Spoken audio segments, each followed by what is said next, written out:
ಈಗ ನೆಲ್ಲುಂಡಿಯವರು ತಮ್ಮನ್ನು ಉದ್ದೇಶಿಸಿ ಮಾತಾಡ್ತಾರೆ.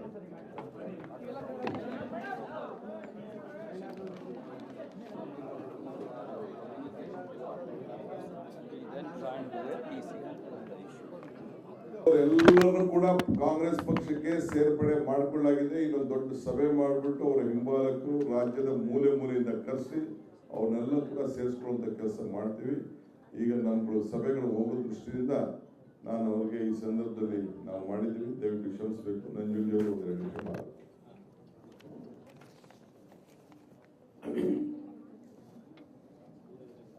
ಕೆಪಿಸಿಸಿ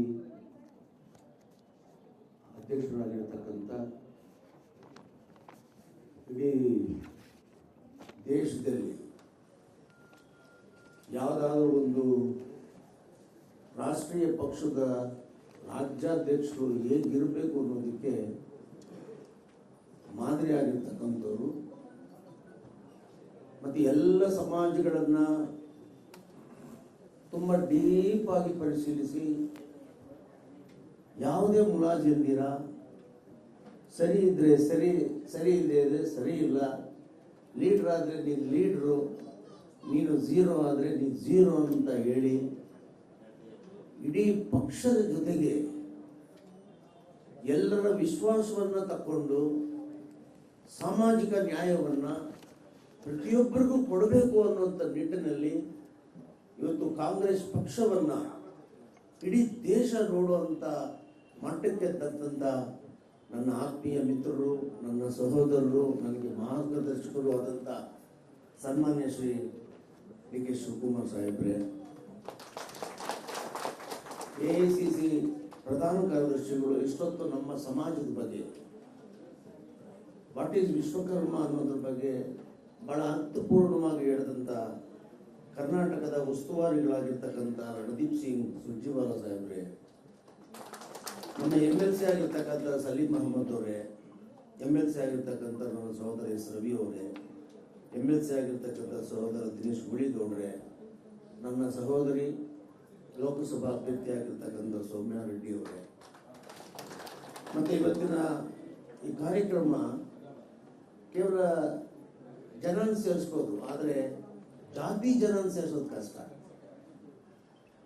ಪಕ್ಷ ಕಟ್ಬೋದು, ಜಾತಿ ಕಟ್ಟಕ್ಕಾಗೋದಿಲ್ಲ.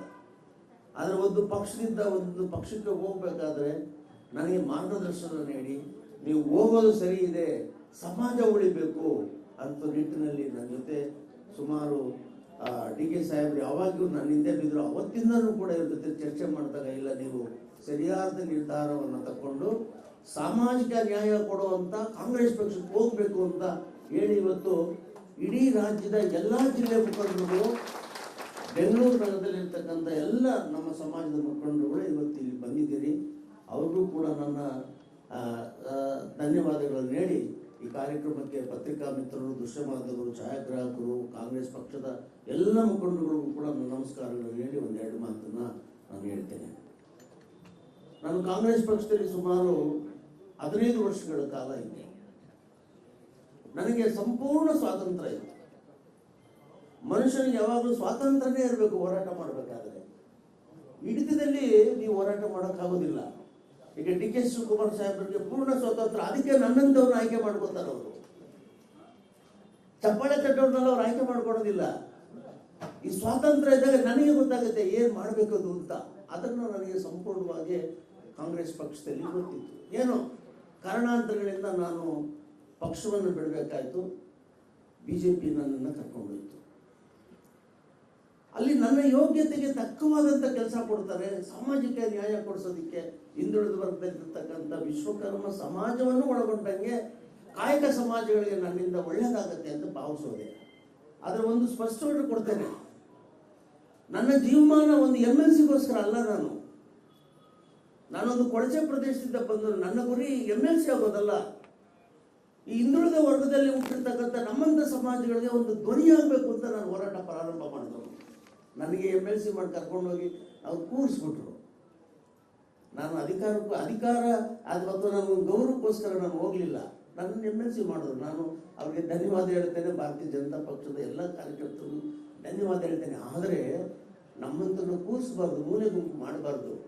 ನಮ್ಮಿಂದ ಕೆಲಸ ತಗೋಬೇಕು. ನಾನು 50 kg ಹೊರ್ತೀನಿ ಅಂತೇಳಿದ್ರೆ ನನಗೆ 60 kg ಕೊಡಬೇಕು ಅದಕ್ಕೆ. ಆದರೆ 50 kg ಹೊರೋನಿಗೆ ತಗೊಂಡೋಗಿ 500 ಗ್ರಾಮ್ ಕೊಟ್ಬಿಟ್ಟು ನೀನು ಗೌರವ ಕೊಟ್ಟಿದ್ದೀನಿ ಅಂತ ಹೇಳಿದ್ರೆ ಸಮಾಜದಲ್ಲಿ ಆಗೋದಿಲ್ಲ ಅದು. ಅದರಿಂದ ನಾನು ಬಹಳ ಮುಂದೋಗ್ಬಿಟ್ಟೆ. ನಾನು ನಮ್ಮಂತವ್ರಿಗೆ ಗೌರವ ಅಲ್ಲ ಮುಖ್ಯ, ಬದುಕು ಮುಖ್ಯ. ನಮಗೆ ಈ ದೇಶವನ್ನ ಕಟ್ಟಿದಂಥವ್ರು ನಾವು, ಈ ದೇಶದ ಸಂಸ್ಕೃತಿಯನ್ನು ಉಳಿಸಿದಂಥವ್ರು ನಾವು. ನಾವೆಲ್ಲರಾಗಿ ಬದುಕಬೇಕು, ಎಲ್ಲ ಕಾಯಕ ಸಮಾಜಗಳು ಬದುಕಬೇಕು ಅಂತ ಆ ಸ್ಥಿತಿನಲ್ಲಿದ್ದಾಗ ನನ್ನನ್ನು ತಗೊಂಡೋಗಿ ಕೂರಿಸೋದು ತೊಂದರೆ ಇಲ್ಲ. ಆದರೆ ನನಗೆ ನೊಂದೋಗ್ಬಿಟ್ಟೆ ನಾನು. ಕರೋನಾ ಅಂದ ಸಂದರ್ಭದಲ್ಲಿ ನಮ್ಮ ಸಮಾಜದವರಿಗೆ ಕೇವಲ 2,000 ರೂಪಾಯಿ ಕೊಡಿ ಹಿಂದೆ.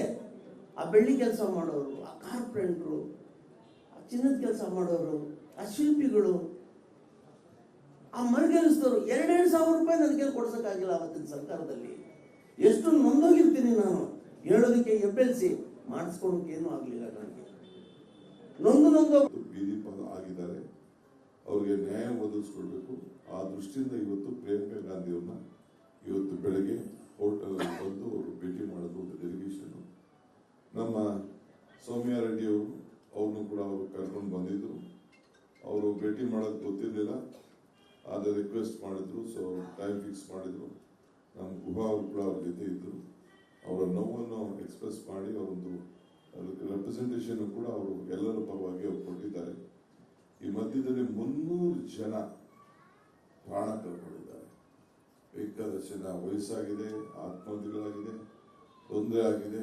ಎಲ್ಲರೂ ಕೂಡ ಪಾಪ ಅವ್ರು ಯಾರು ಕೂಡ ವಾಪಸ್ ಬರುವಂಥದ್ದಿಲ್ಲ. ಎಲ್ಲ ತೇಜಸ್ವಿ ಸೂರ್ಯ ಅವ್ರಿಗೆ ಮೊನ್ನೆ ಎಲೆಕ್ಷನ್ ಟೈಮಲ್ಲಿ ಪಾಪ ಒಂದು ವಿಡಿಯೋ ಕೂಡ ನಾನು ಗಮನಿಸ್ತೇನೆ, ನನಗೆ ಗೊತ್ತಿರಲಿಲ್ಲ. ಅಷ್ಟು ರೊಚ್ಚಿಗೆ ತುಳಿದಿದ್ದಾರೆ ಜನ, ಅಷ್ಟು ನೋವಿನಿಂದ ಆಗ್ತಾ ಇದ್ದಾರೆ.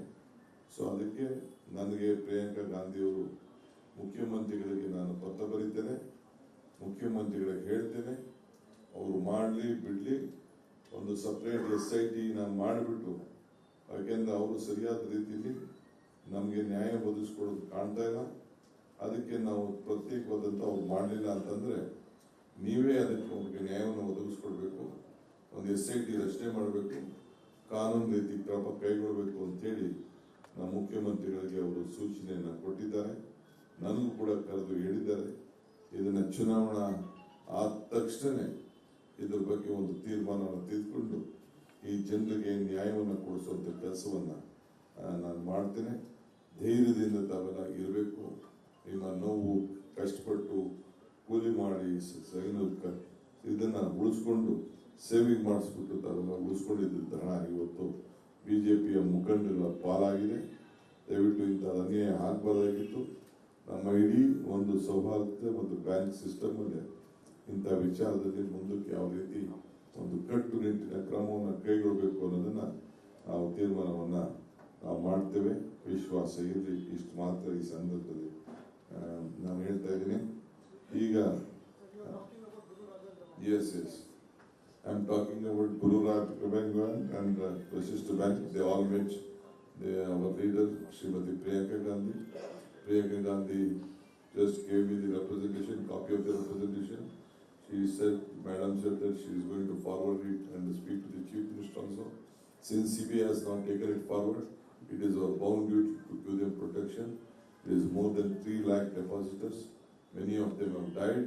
So Government of Karnataka will examine the process, whether we will see that the SIT will be separately formed, because justice should not be delayed.